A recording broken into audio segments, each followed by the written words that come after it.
Looking, going to throw one deep down the right sideline. Intended for deep. Catches it in stride.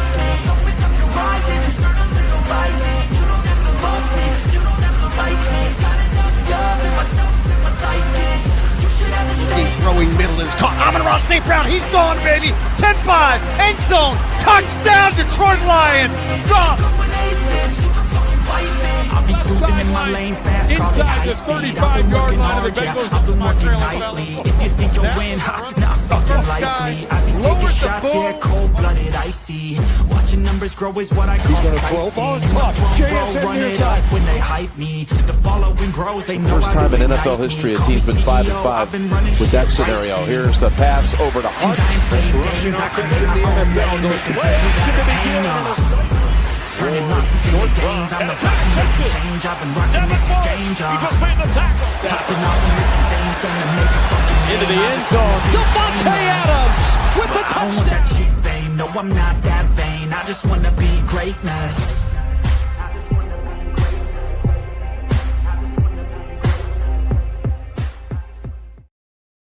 What is up, everybody? Welcome back to the DT show, State of the Steelers. And in hindsight, we're doing it in 3 different channels, guys. Welcome everybody to the show. I'm Daniel, the host, and alongside with me, as always, from In Hindsight, Nathan Hines. How you doing, my man? How's it going, buddy? Not too bad, man. It's Friday. Thank God. For some people, it might not matter. For me, it does matter. But so it's Friday today. Good to be on here, talk a little football with DJ before he heads out my way. So we're just going to kind of go over really the whole playoff bracket. Yeah. This Football Friday, it's NFL Wildcard weekend. And yes, I will be in attendance. I'm going to be heading out to Pittsburgh, Pennsylvania. I'll be watching the Pittsburgh Steelers taking on the Houston Texans on Monday night on a Wildcard matchup.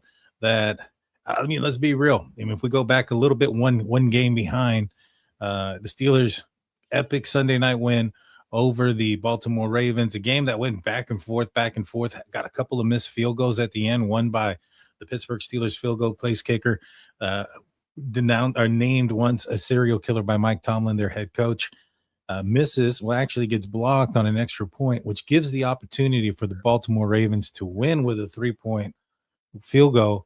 They go down the field, wide right. Take me through your emotions. I know you're a Steelers fan. For those that are watching that don't know, we both are actually Steeler fans. But what was your emotions like during that moment? And did you call your buddy Z, who's a Baltimore Ravens fan, and how was his emotions during that moment? It's a great question. Well, when Boz missed the extra point, I thought it was over. I thought they lost. Mm-hmm.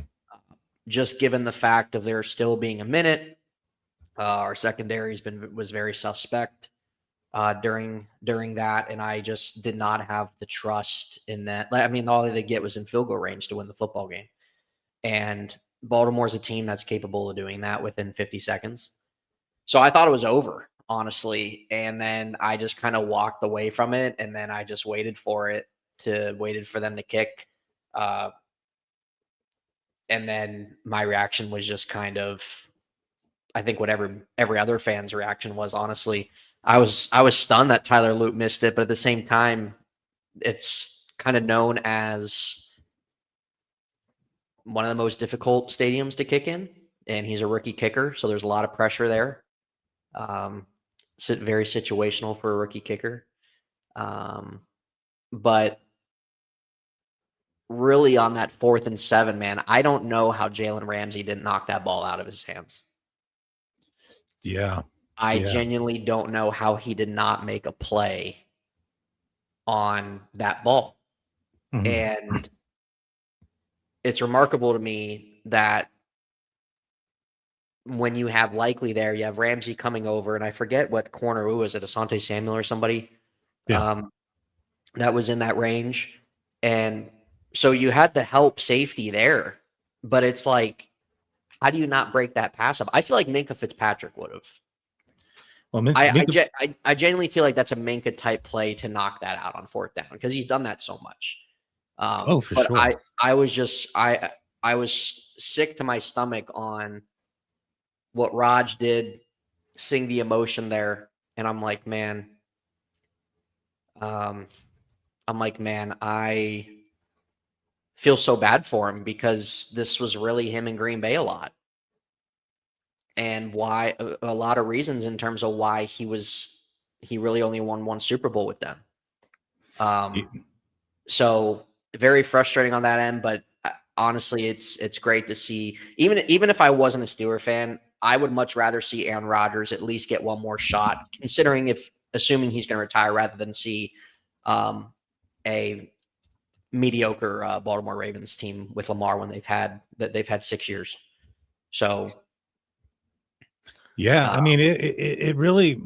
The one thing that shocked me though was the fact that, and we talked about that before, is when the Steelers played them before, I was like, hey, there's going to be a matchup at the end. Do you think that if the Steelers end up eliminating the Ravens season at that point, is that going to be the end of hardball in Baltimore? Fast forward a few weeks, ends up being the scenario. Hardball's not there no more. How surprised are you? And from your friend's perspective, Z, who is a Baltimore Ravens fan, how's he feeling about the loss of their head coach? He was kind of surprised. Yeah, to really touch on him, we have a group chat, and so like, you know, he would kind of pop off and everything like that. But then when it was so back and forth, it was so funny just to kind of see the back and forth emotions and everything like that.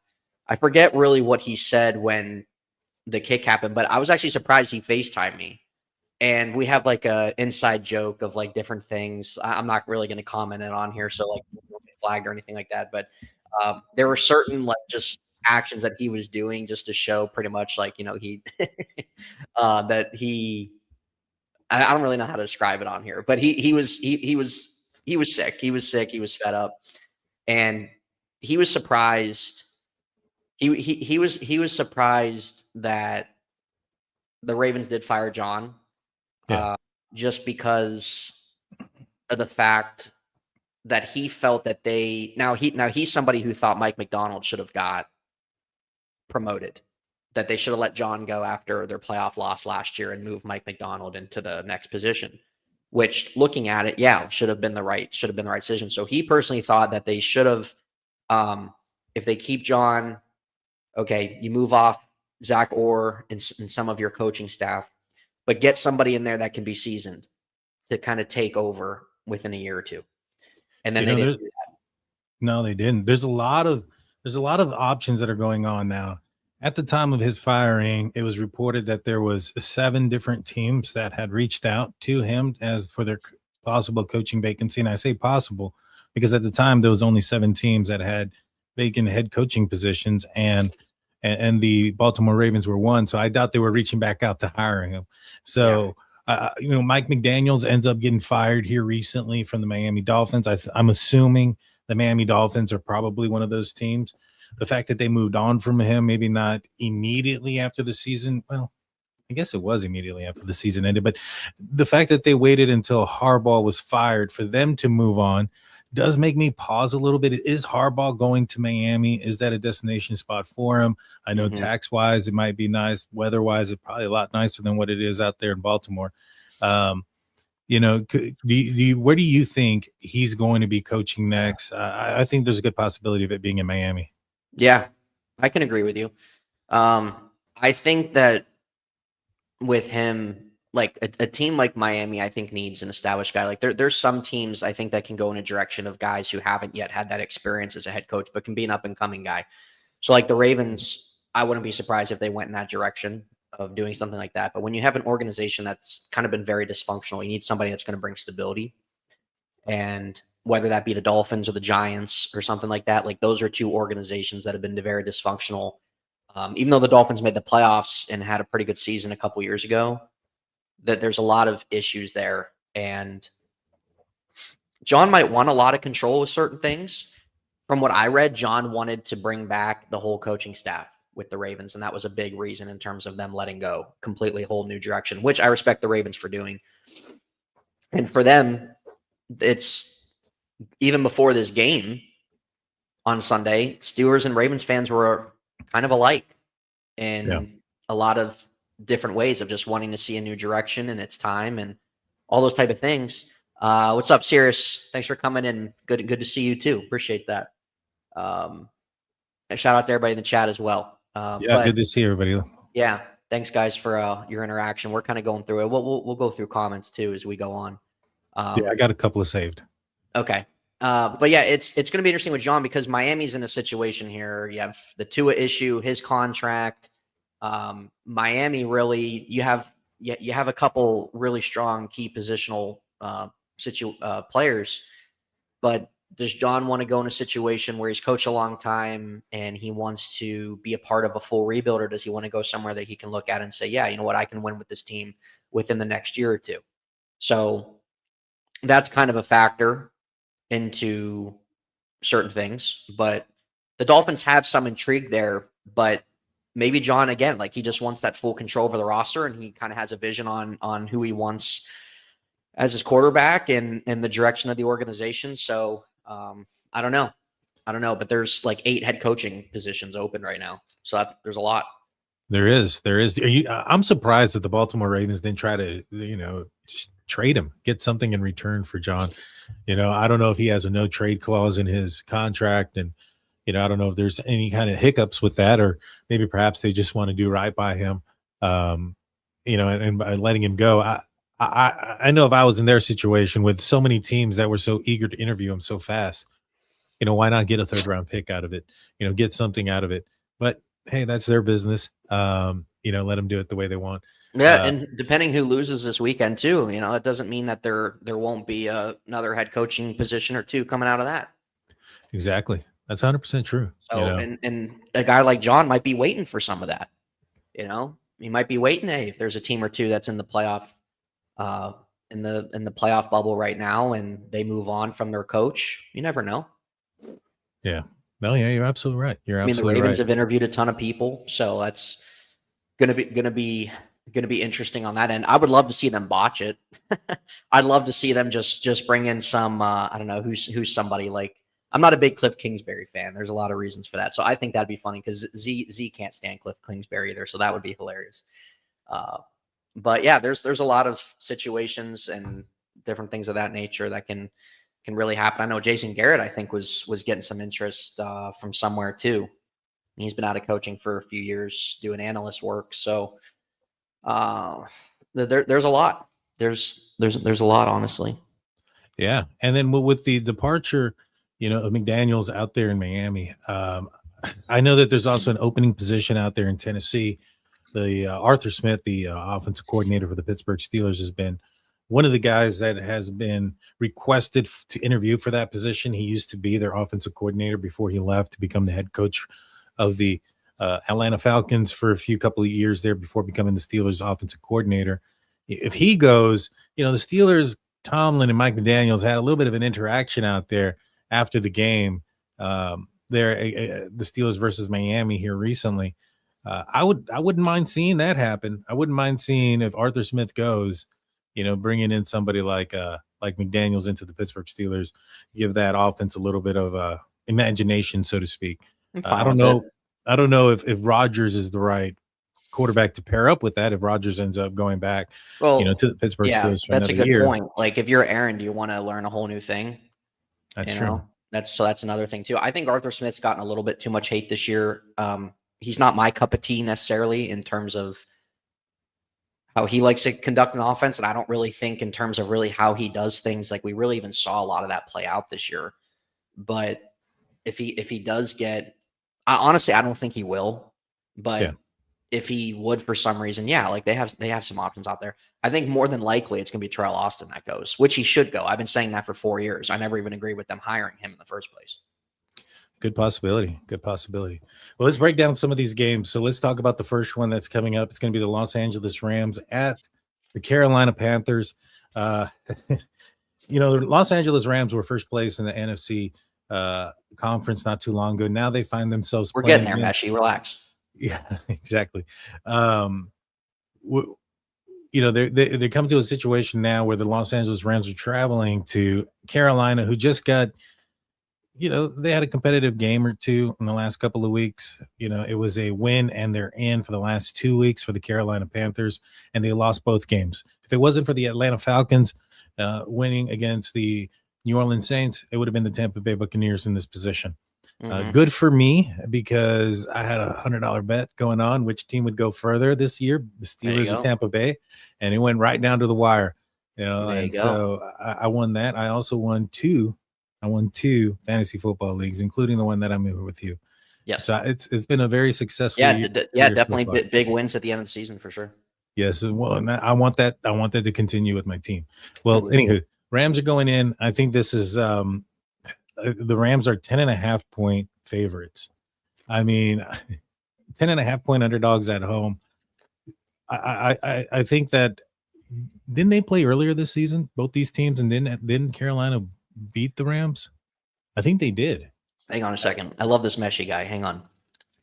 All right, you want to hear about the Bears? We're gonna get there, bro. If you want to hear about the Bears that bad, there's other content that strictly talks about the Bears. We're gonna get there. We're Steeler fans, so we also kind of talked a little bit about them. Okay, we're gonna get there. We're gonna get there. We'll get there.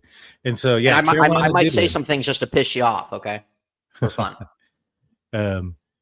Yeah, I did gamble. I gambled quite a bit, actually. I gotta call that 1-800 gambling right now. But I won this year. I won, so it's all good. But yeah, Carolina already beat the Rams. They're looking to make it 2 in a row. It's very difficult to beat the same team twice, especially a team that's very successful, a team that's as strong as the Los Angeles Rams. But do you think they can, are you seeing a 10.5 point win? Are you seeing a blowout here? I think it's possible. It's definitely possible. If you're the Carolina Panthers, all things considered, I think you're a little bit ahead of schedule going into the year. You win the NFC North. You had a losing record, of course. This freaking guy. The NFC, they win the NFC South. The NFC South was crap. But I do think that if you're the Panthers, you still have to feel good. You won your division. You got in the playoffs. I think you're a little ahead of schedule than what you projected. But it's not in their favor. They have a home game. Obviously, it's not in their favor. The Rams are arguably the best team in the league, even though they're a wild card. It's very likely, given the Rams' experience, Sean McVay, Matt Stafford, and everything, that and this with Bryce Young, and this is a young Panthers team.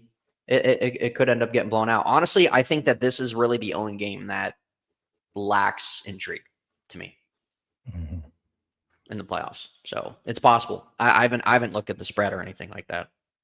Well, I mean, that game, I'm just kind of looking through it real quick. That's the highest spread. Obviously, I don't think anybody was going to be surprised. The San Francisco and the 49ers is the next one that has the higher spread, which I'm a little bit taken back by that, to be honest with you. But yeah, this one's got the widest spread, so I'm not surprised that it's like that.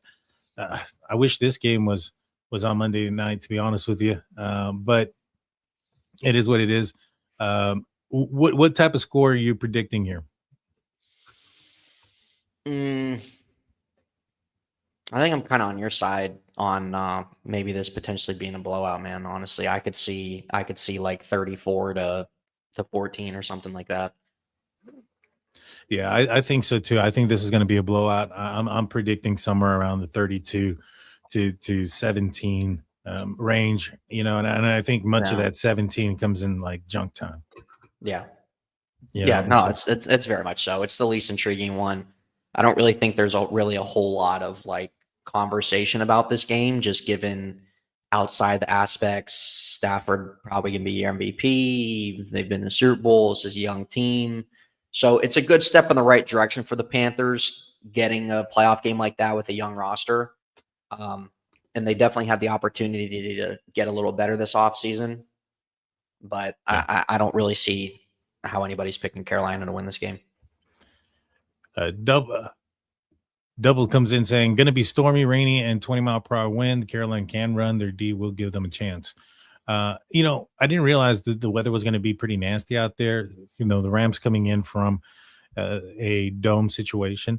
That's definitely going to play in the favor of Carolina. We'll see if they can take advantage of it. That's what they're going to have to do if they want to win. All right, the next game, Green Bay at Chicago. I think this one's going to be a fan favorite in the live chat. Some folks have been wanting to hear about the Chicago Bears here. So Chicago Bears are... Get it over with. Yeah. It is the Green Bay Packers are 1.5-point favorites, I believe. Yeah, the Green Bay Packers are 1.5 favorites on the road. Are you shocked by that? I'm a little bit shocked. I'll be honest with you. I thought that the Bears, Bears suck. go Titans. I don't know. I don't know what's wrong with this guy. I don't know what's wrong with this guy. But to be honest, so with the Chicago Bears, I thought they've played some pretty decent football. I think their quarterback has been shaky at times. I think he's gotten better as the year progressed. I think he needed a lot of developing and growing. Ben Johnson out there has really matured him a lot. I think he was working with a very raw quarterback that may have learned some bad habits and kept some bad habits out of college, and maybe just didn't get the right development with the previous regime. But I think he's developed over the season. I think that, when the Steelers played him, he had some throws that looked good, and he had some throws that I think he would have wanted back, and maybe perhaps even would have made that game even worse than what it was. But I digress there. I'm surprised by this. The Green Bay Packers haven't been playing their best football. They've had a lot of injuries. Micah Parsons going to be out again, obviously, for the year. I think he had a pretty serious season-ending injury. I think it was an ACL tear. I don't think the Green Bay Packers were that dominant team that they were about the midway point of the season. I think in the last second half, they've kind of, stumbled a little bit. So I'm a little bit surprised that they're road favorites. What do you think about this matchup? Yeah, again, I haven't looked at any of the spreads for this game or for really any of these games, honestly. Yeah. Chicago this year, again, they're a team that's ahead of schedule. Freaking Messi's distracting me, dude. Chicago's a team that's ahead of schedule. Again, what they've accomplished goes to show coaching matters. Chicago has never been able to figure out their coaching. It's about every 2-3 years or so, a continual coaching roulette, everything like that. Getting a guy who's very innovative and ahead of schedule. A lot of people projected them to win 7 games this year, but not a lot of, like going with them hiring Ben Johnson, an innovative coach who's integrated with really modern day NFL and modern day NFL offense is obviously a huge reason why this Bears team is doing exactly what they're doing. They have 2 running backs that they rely very heavily on. You could make the debate that they're arguably about maybe the best tandem of a running back duo in the league, just given when Kyle Monangai came on the scene, everything like that, when Swift was injured, and what they both kind of offset each other really well. Caleb Williams has really stepped up, improved his game, has had some big fourth quarter comebacks. Bears defense has been playing better. They turned the ball over. They've been turning the ball over the last several weeks, and it's in Chicago. Make a great point with the Bears or the Packers. They're banged up. Micah Parsons is still injured. Jordan Love is going to play, sure, but even at that point, I mean, is that something that really moves the needle for you? As that Jordan Love's playing, especially with the current state of where Green Bay's at. They haven't been running the football well. Josh Jacobs been on and off. I don't know. Is it too late for them to kind of get on some type of I don't know, on any type of run. So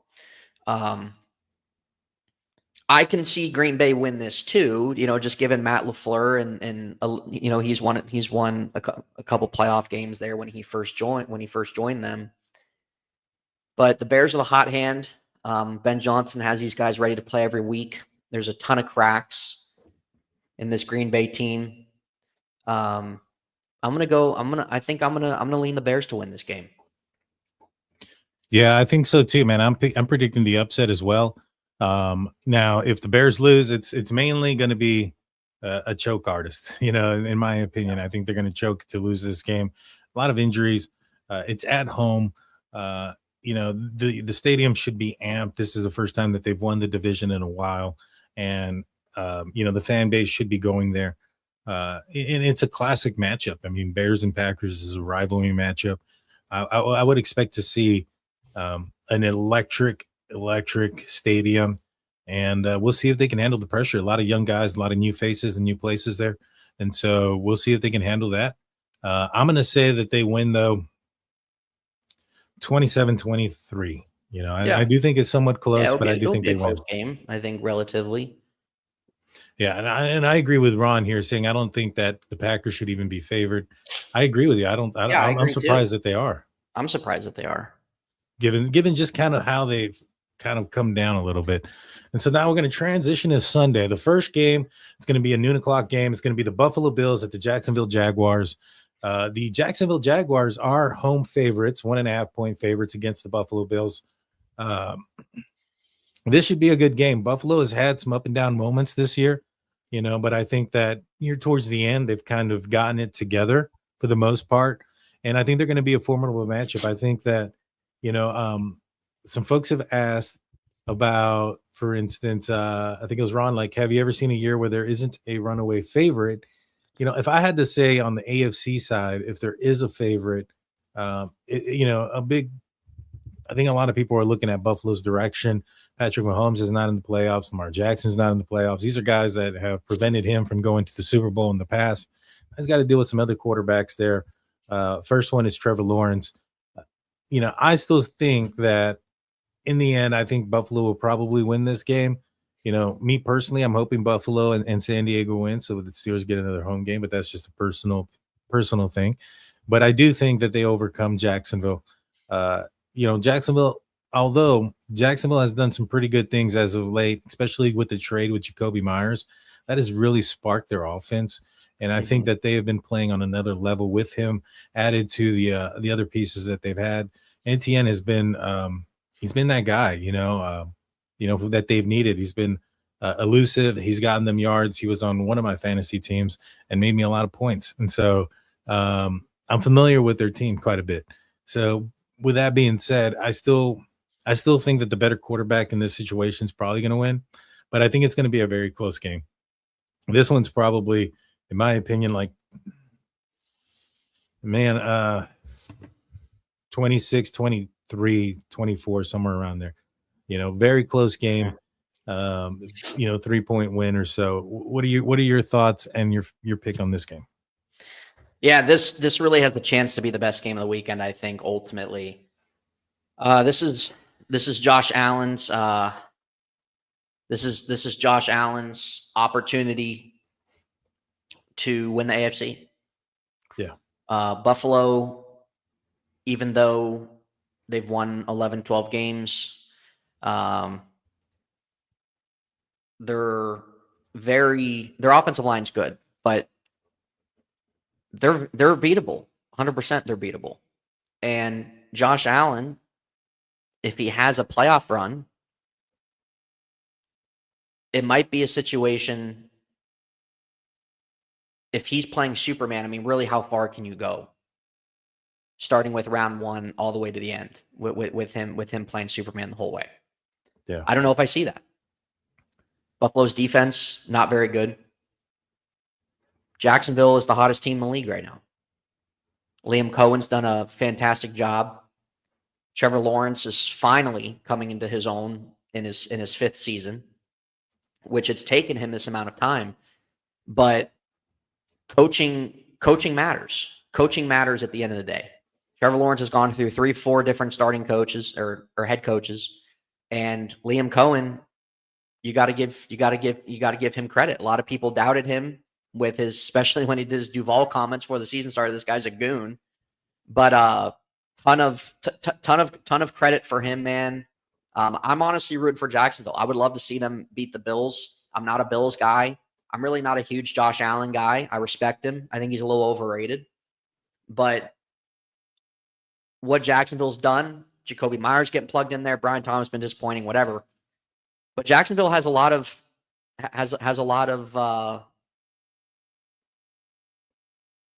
guys that get integrated with their offense, man. You know, they have a couple backs there.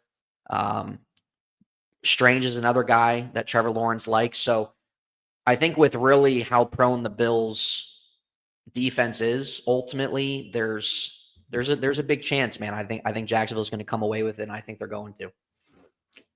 That'll be a good one to watch. Like Yep. you said, I think this one's going to be probably the closest matchup of the weekend. The best game, and I'll be watching it. That one's a 12 p.m. Central, 1 o'clock Eastern time kickoff. Buffalo at Jacksonville. The next game on Sunday is going to be a 3:30 p.m. Central, 4:30 kickoff. And my computer just glitched. Give me a sec. You're good. And that is going to be between the San Francisco 49ers and the Eagles. Now, this one also has a big spread here. The Eagles are favored by 6 point. They're 6-point favorites at home against the 49ers. 49ers been dealing. I think they got kind of banged up a little bit in that last game. I know Brock Purdy went down with an injury. I think he's going to end up being okay, and I think he's going to play. I'm surprised by the margin here. I would have expected more of a 3-point favorite. I think that the 49ers have done well. In fact, they were in it towards the end.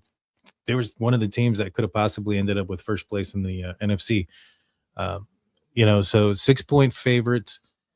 It's in Philadelphia. Philadelphia is a hard place to win.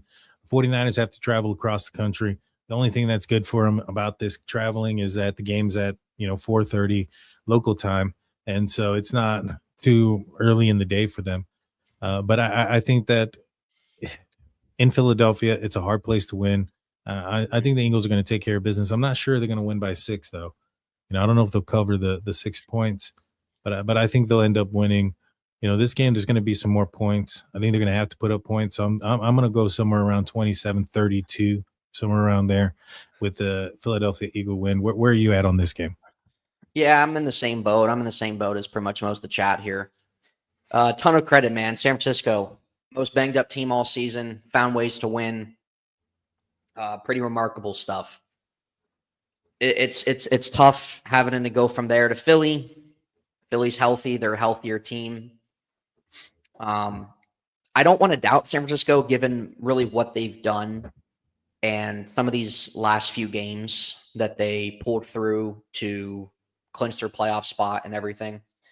So I don't really want to doubt San Francisco on that end, but it's tough going into Philly, a team trying to defend their house, and they're the healthier team too at this point, and the playoffs is a complete different ball game. So I think it should be close, you would think, relatively. Saquon Barkley's been a massive letdown. As you know, Christian McCaffrey's, that's the thing. Like, it's hard for me to doubt them, man, given everything that they've gone through and have persevered this year. I 100% think that they can go into Philadelphia and win, though. I absolutely do think that they can. I think they're coached well enough to do that. I think they have enough balance of an offense to do that.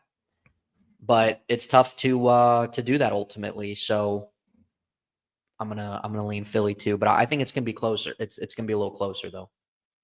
Yeah. I don't think that spread. I don't know. I don't like it. They only put the over under at 44.5 points on that game. Yeah. I don't know. I mean, Philadelphia's offense is not been what it was like last year. They're missing some of the explosion there. It's taken a little bit for Brown to get going. Like as you mentioned, Saquon Barkley hasn't been the piece he was last year either.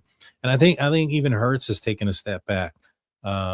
So we'll see how it goes. But 44.5 points for these two teams, I don't know. I mean, maybe.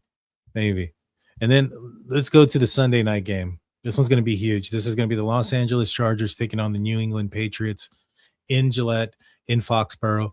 The Patriots are 3.5-point favorites in this game. This is going to be a good matchup. This is going to be a good test to see where the Patriots really are. A lot of the I guess the talk has been that they've done really good this year, but they've also not had the strongest of schedules.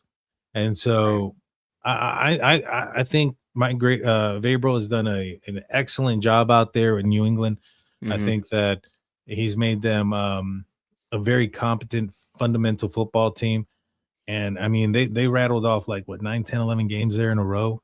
I think they got a guy in May. This will be a moment to see, how they can handle the pressure. This is the first time they're all in the playoffs together since joining the league for Drake May and some of the guys that are around him. And so, you know, I think they'll end up taking care of business. Foxborough is a hard place to play. Los Angeles having to travel across the country, go from a stadium into probably a much colder atmosphere in New England at night. I just think that everything's kind of favoring towards the Patriots, and they're going to end up winning this game. Yeah. What are your thoughts? Yeah, I hear you, man. This is huge for New England. First playoff game in 5-6 years. Vrabel, another guy, very well could win Coach of the Year. I wouldn't be surprised, though, if the Chargers went in and upset them, though. I mean, Justin Herbert is due to win his first playoff game. Jim Harbaugh has kind of been there, done that a little bit. But the thing with the Chargers, though, man, they're just so banged up on their offensive line. It's been a disaster for them all season. New England has just that they have been when we talk consistency, because when we look at the NFL this year, there really hasn't been a lot of it. Let's be honest. I think outside of really what New England's done, I think what Denver's done, and I think of kind of how you've seen the Rams play and Seattle as well. I think that's really your group of that you can lean on and kind of know what you're probably going to get week in, week out, even if they do lose, whatever. Other than that, like, it's been a big pond of teams that really anyone can beat anybody ultimately. And that's really how a lot of the league's been this year, which is a good thing. So with that being said, there's a ton of factors that you can make the case of why you think the Chargers are going to win or whatnot. But I'm on the New England train too. Drake May has transitioned into somebody that you have a ton of confidence in being your franchise quarterback after the last 4 or 5 years of not really having anybody. And again, it just goes to show why coaching matters. I don't know why there's people out there that don't really put an emphasis on coaching. Coaching matters, man. And this is why when you have teams like Cleveland and the Cardinals and the list goes on a handful of organizations, the Jets, they just go through constantly different coach after coach after coach after coach after coach after coach. And it's exactly why that they can't sustain themselves. They have no stability there. So with New England, Belichick leaves, they bring Gerard Mayo. I'm usually a guy that likes to at least give a few years, but Gerard Mayo, it just wasn't connecting. Mike Vrabel, established guy, got to an AFC championship, got more out of what he was dealt with in Tennessee, and former player for the Patriots. Already has a great relationship there. So Jim Harbaugh's a great coach too in his own right. This is, I honestly hate to say I feel like every game can be close because it could, but there's at least going to be another game that's honestly not going to be close. I don't know if it's going to be this one or not, but I'm excited about this one. I think this is a great matchup to put on Sunday night. Yeah. And New England fans, they haven't been to the playoffs in 4 or 5 years, so this is kind of something that they've been ready for. Even though they were fine taking a break after all those years with Tom Brady, but regardless, this is another very intriguing matchup. But there's going to be one game though that we look at as we've gone through this outside the Panthers and Rams game that's just going to end up being a dumpster fire. It isn't going to be enjoyable. Could be, very well could be. It's going to be interesting. And so we'll move on to the Monday night game, the last game on the schedule. What do you think first and foremost about the NFL hosting Monday night games? I mean, I know that the Steelers were open to it because they just played the Baltimore Ravens, a very physical matchup, so they get an extra day of healing. But that also limits you and puts you at a disadvantage going into the following week because there are no other teams that are playing on Monday night. So if you're playing a Saturday night, a team that played on Saturday, which I don't know if they can because I think Saturdays are NFC teams. So no, they're going to play a Sunday game opponent. They still get a day or more rest than the Steelers. What do you think about the NFL going to a Monday night game? Axman, it's a great point there, man. Thanks for pointing that out. Absolutely. Well, the way the NFL is doing this with the extra wild card, I mean, they've been doing a Monday night game really since they added that extra wild card spot. Yeah. They could, I mean, I guess like they could put a 1 o'clock game on a Saturday and have 3 and 3 if they weren't going to do Monday night. But it honestly doesn't bother me, man. It's a playoffs.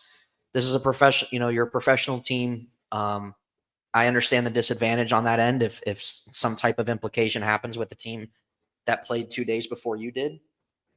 But you know what? It is what it is. Suck it up. No excuses, man.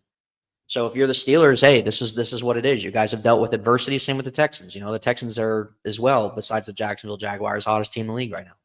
So it's the way it is. The playoffs, some things go your way, some things you don't. Some things don't. You got to overcome that. So that's the grind of it. So I don't mind it. I'm fine that they play Monday night. I think it's fine as well if they would have a 1:00 game on a Saturday and do 3-3, but it is what it is. I don't really put too much thought into it, honestly. That's just me. See, the only thing I don't like about it is if they have to travel. The Steelers aren't a good team on the road, especially like on Thursday nights where it's a short week. And so if they're traveling and they have to go somewhere on Sunday, let's just say that's to New England or whoever. If they're traveling, then that they leave a day early, so that's another day. So they're going to get 5 days of practice. And I've never really liked how Tomlin's teams have come out when they're underprepared against other teams, especially on the road. So to me, that's the part that I'm a little bit like, ugh.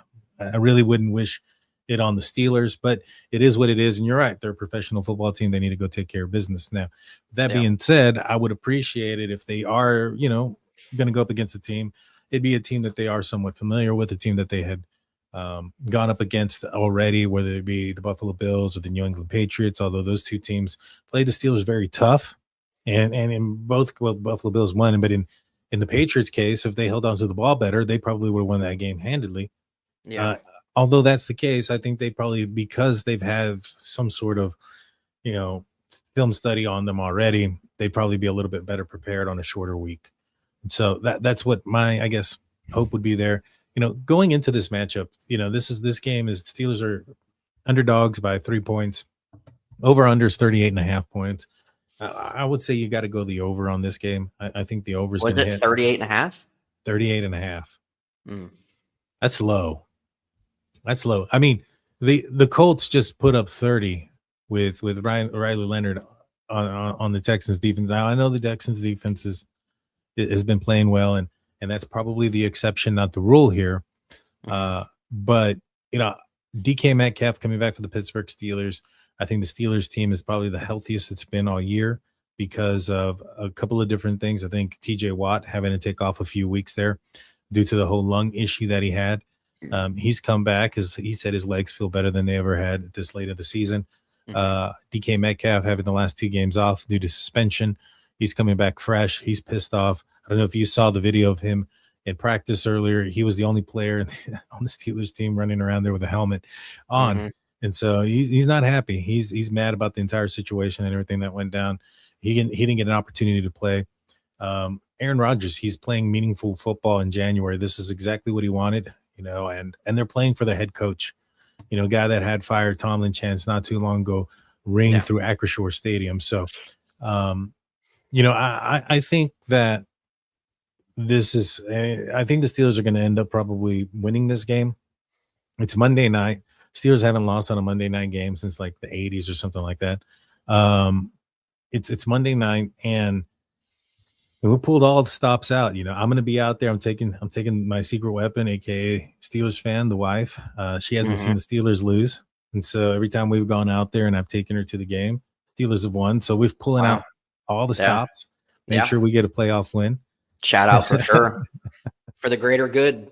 The greater good, man. And so we'll be out there. I think the Steelers end up winning this game. Now, I think it'll end up, the score will probably be closer. I think that the Steelers end up winning somewhere around 28-24. But I think that, it's probably a little bit more comfortable than that. Just something at the end. What are your thoughts on this matchup? Honestly, I agree with the over-under.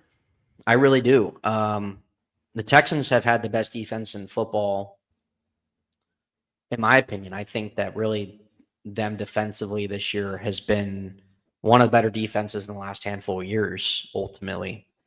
So this isn't going to be, I don't view this as something where the Steelers are going to put up 20-some points. I really don't. I really can easily see this being a very low-scoring Monday Night Football game in the cold. I haven't really looked at the weather. I don't know what the cold is or the weather is for this Sunday. I haven't really looked. The low's going to be like high 20s, low 30s. It's not going to be bad. Yeah, it's not too bad. So this is a game that I've really kind of seen a really back and forth on. And Houston has been firing on all cylinders, and that's kind of what makes it, as a Steeler fan, what makes it concerning, because CJ Stroud in their offense has been able to kind of find themselves back into really what we were seeing his first year. Last year was a nightmare for them. And when we're looking at them in the middle part of the year, they're kind of floating around 500, like, Stroud still isn't really taking the steps forward. But what they've been doing, like I really think that they've been one of the biggest surprises the second half of the season. And the way the Steelers offense is ultimately ran, that there's times the Steelers can put up points, and we've seen games where they're scoring, 16 or 18 points. We've seen where they've scored 24, they've hit 30 a few times, but we've seen 14, we've seen 16. Heck, in that Cleveland game, we saw, what was it, 6? Is that what it was? So it's going to be interesting how the Steelers are going to approach this game given the Texans defense, what they're going to do. The Steelers offensive line is really going to have to step up. This might be their biggest test all season, from a defensive standpoint, on who they're playing. So with that being said, the Steelers also are 12-0 at home on Monday Night Football. Yeah. And they win on Monday Night Football. The Steelers also have won 4 out of 5. And they're coming off a big win, of course, last week. Aaron Rodgers has not been in the playoffs the last 4 years. And DK Metcalf's back, which is big for their offense. And I think besides the Bears, the Steelers have arguably the best running back duo in the NFL, especially from a receiving standpoint. This is a situation where I think the Steelers offense can beat the Texans defense on their short throws and on getting Jalen Warren and Kenneth Gainwell involved in their pass game. I would not be surprised if the Steelers win this game, but I don't think that it's going to be close. Or not, I'm sorry. I don't think it's going to be high scoring. I think it's going to be close. I think it's going to be close. I don't think it's going to be super high scoring. I think with the Steelers defense as well, their pass rush has come alive the last handful of weeks. Their secondary gave up some big plays last week as well. But overall, what we've seen, really since Jalen Ramsey went to safety, we've seen a more, not this massively improved secondary, but we've definitely have seen it more stabilized. And it's going to be a test for Joey Porter with Nico Collins. But really, the Steelers defense, everybody's healthy. And they haven't really all had that either throughout a good portion of their season. That's true. We saw TJ Watt's impact. Alex Highsmith had a huge game last week. Really, the Steelers front seven. And when Derek Harmon's playing, you can just look at the numbers and how their run defense is compared to him in versus him out. So you can break down all the factors all you want, but I see this being a close game ultimately, and I think the Steelers end their playoff drought.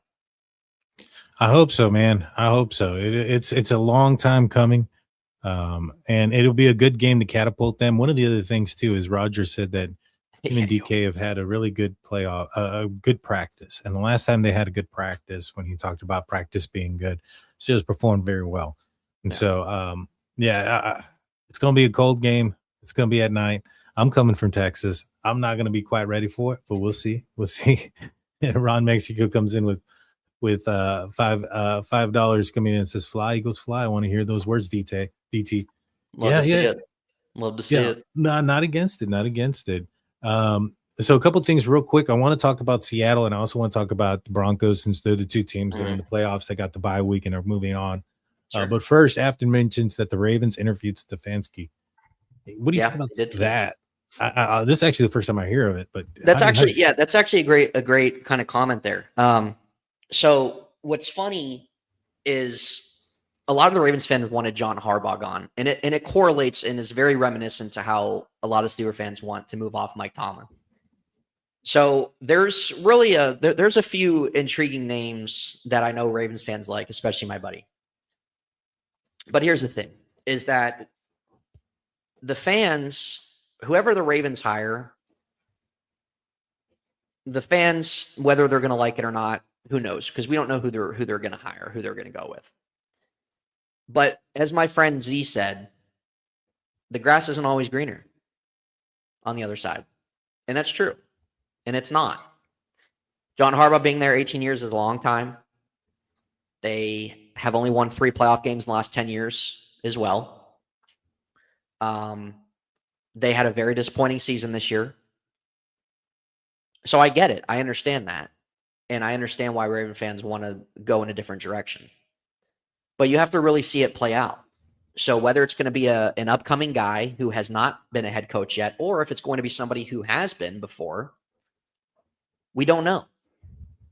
And he made a good point, just that the grass isn't always greener. And I also am as well on the same side that you can't be scared for change. You have to embrace that. And if things don't work, they don't work ultimately. But with the way that the Ravens coaching staff was being constructed, and they let Mike McDonald go 2 years ago, yeah, it's very understandable why a lot of fans want to go in a different direction. So Stefanski's interesting, and it'd be interesting to see him hop to a different team. But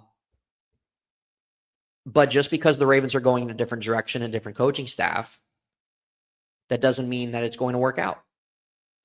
And you can say that about any organization. But there's a lot of interesting teams or interesting names out there for them. So it would be interesting to see Stefanski kind of hop to a new another division or another divisional team. So we'll see. You know, I mean, from what it was said, the Ravens might want to go in a way of more of an offensive perspective to adapt Lamar's game to, I don't know, get whatever the hell they want out of him. I don't know. Yeah. So we'll see. I mean, they've interviewed a handful of guys. So I don't know, honestly. Yeah. It'll be interesting. It'll be interesting which route they go. I think they're going to try to look for an offensive-minded head coach. I mean, if they're they might wait too until playoffs. Till all the dust settles. Be the smartest thing to do, in my opinion. And honestly, what I mean, there's really no rush. Like all these teams, like yeah, you do your due diligence or whatever, but there's really no rush or anything, honestly. Yeah. All righty. So let's look at these teams that don't play this weekend. They got the bye week. They got an automatic win and an advancement to the divisional playoff game. And we're going to start off with the Seattle Seahawks. Now, based on the way we kind of predicted things and how things were going to go, it looks like they'll be taking on the Los Angeles Rams again for, I think, what's that, like a third time? I think they're in the same division. So, yeah, they'd be playing for the third time. If Green Bay or San Francisco, unless, Green Bay or San Francisco end up winning, I think it's most likely going to be the Rams. I think the Rams are going to, beat Carolina. I think San Francisco can beat the Eagles. So it's probably going to be one of those two teams. Either way, it's most likely going to be a divisional rivalry game again, between Seattle and either the Rams or San Francisco. Crazy way that's going to end up. But I'm assuming if you're Seattle, you like those odds, you like that matchup. You're familiar with both of those teams, and you get an extra week to prepare for either one of them. And it's not like you have to go to the drawing board and go up against, like, for instance, the Steelers talked a lot this week about going up against Houston, where they haven't played a lot of teams that played Houston. Like, for instance, at the time when they played the Colts, I don't think the Colts have played Houston. So when they were watching the Colts film, Houston wasn't, part of that film study. And so they hadn't played them this year. That's not the case with Seattle. They've played both San Francisco and Los Angeles twice already. How confident would you be if you're a Seattle Seahawks fan, knowing that you're most likely going to play a divisional foe come the first week? Before I answer that, here's a question for S-Dubs here. Yeah. How confident are you in Sam Darnold's first playoff game with the Seahawks? I'm just curious, especially given, what happened last year. So, because last year, I'm not trying to compare, but last year, Minnesota also had one of the best offenses in the NFL and had a great record, and Sam Darnold had a career year. So I'm just curious on how you feel. With that being said, what was your question? Like, how I feel about Seattle? Yeah. How do you feel about Seattle? Like, if you were a Seattle Seahawks fan, how confident would you be knowing that your most likely first matchup is going to be against a divisional rival who's played a game already? You're going to be, a week off and on break. 10%. Okay. And so, given what she just said, given the fact that these are going to be teams that know your team and what you want to do, how confident are you going into a divisional game against a divisional team, a divisional wildcard game? The great thing with Seattle, they have a great home field advantage, and so they're gonna have that. So that's a huge plus. They have one of the best defenses in the NFL, which is a huge plus. They've had the best receiver in the NFL this year. They have one of the best passing games in the league, which is great. But we saw how that game went against the Rams, and that was, in my opinion, arguably still the best game of the season. And it's not an easy task either. You're facing potential MVP. You got Sean McVay, who's a great coach as well. It definitely would be better suited if Seattle ended up playing, I think, somebody other than the Rams. So if I'm a Seahawks fan, I'm hoping to get somebody outside the Rams, just given the competitive nature of that, given as well just really how that last game went. And just, again, you have the Rams offense that's super high powered as well. But if you're a Seahawks fan, like, you still have to feel good having that home field advantage. It's been a little bit since they've had that. And having that number one seed been a while. So I really think that definitely should give them confidence. Yep, absolutely, Steelers freak.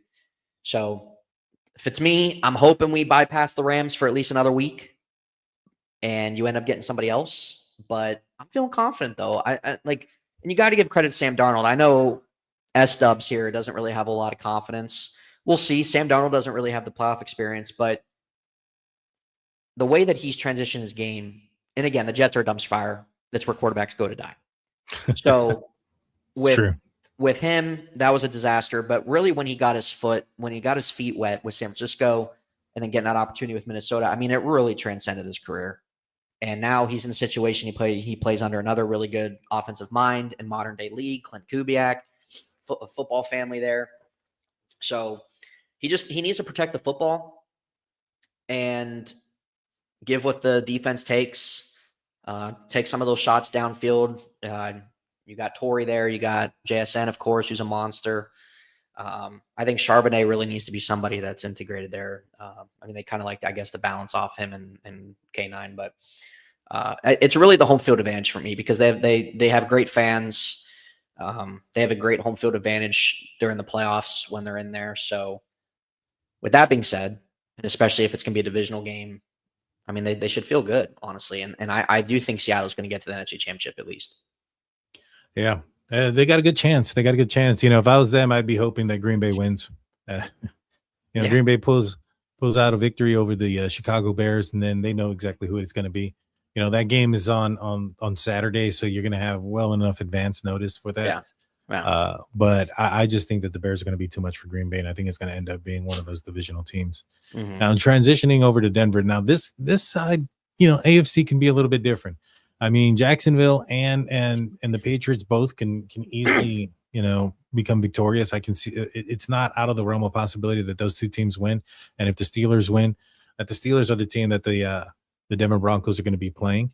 And it very well could be, one of the other teams, Buffalo, San Diego. I mean, even Houston, can pull the can beat the Steelers. I mean, the Steelers win would be the upset at this point. Texans winning, that could be a team that goes out there a little bit more of an unknown. It may even go all the way down to Monday night before, the Broncos know exactly who it is that they're going to be playing.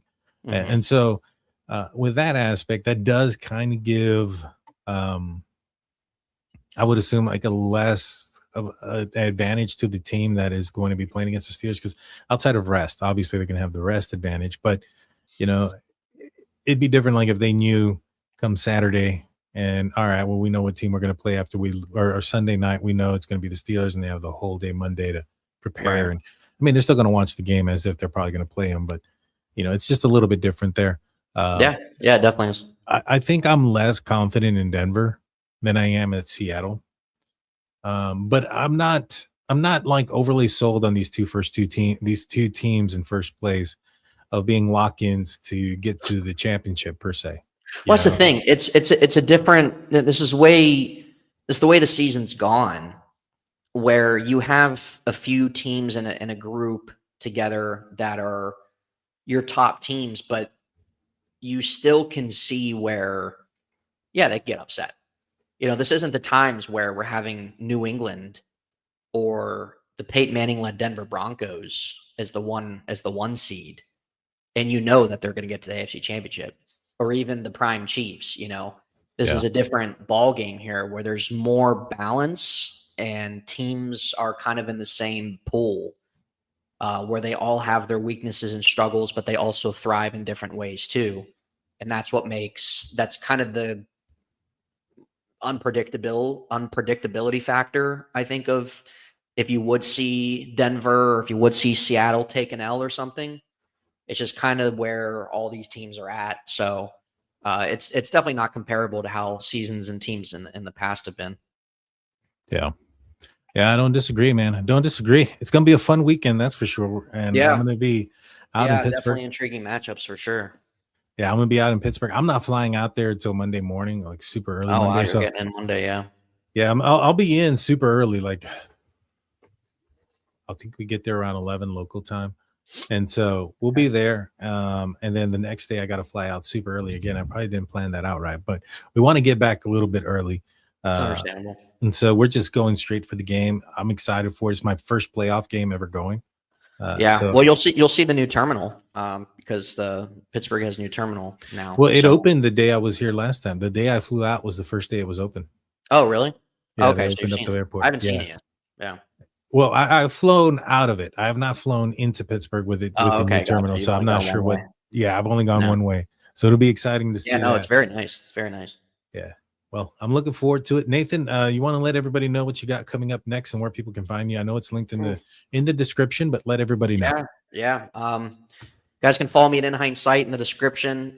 Really lately, Daniel and I have just kind of been doing our shows, either talking about the Steelers or these Football Fridays that we've kind of done a couple times so far. So we'll probably cover this stuff. I don't know, Afton. I mean, I think it's quite different. They took out the tram, and it looks very different, I think. So I don't know how much you saw, but it is what it is. Anyway, you guys can follow me there. Daniel and I have kind of been doing these shows lately, so we'll kind of probably do them up to the season or through the season ends and into the playoffs and everything. So if you guys enjoy that content, feel free to hang out here on his channel, my channel, whatever you guys prefer. So this is probably what we'll be doing until the end of football season. Yes, sir. And in fact, Afton, myself, and Steelers fan are going to meet Afton and Aram out there at the game. They're going to be sitting next to us. There you go. That's exciting. Afton, enjoy your time. Safe travels. Yeah, they already got there. They sent us some pictures of them at the nice. Terminal. It's pretty nice. Yeah, we're all sitting at the in section. I think it's 210, right on the 50, man. Hell yeah! I got lucky.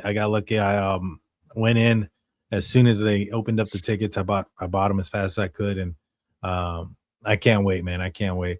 Yeah. Well, guys, Please hit the like button, hit the subscribe button. Go check out Nathan's channel. If you're watching Nathan, if you're watching me on Nathan's channel, come check out either the DT show or State of the Steelers. I have 2 channels. I'm airing this out on both of them. Make sure you go and check it all out. Until next time, guys, I'll see y'all then. Peace out, y'all.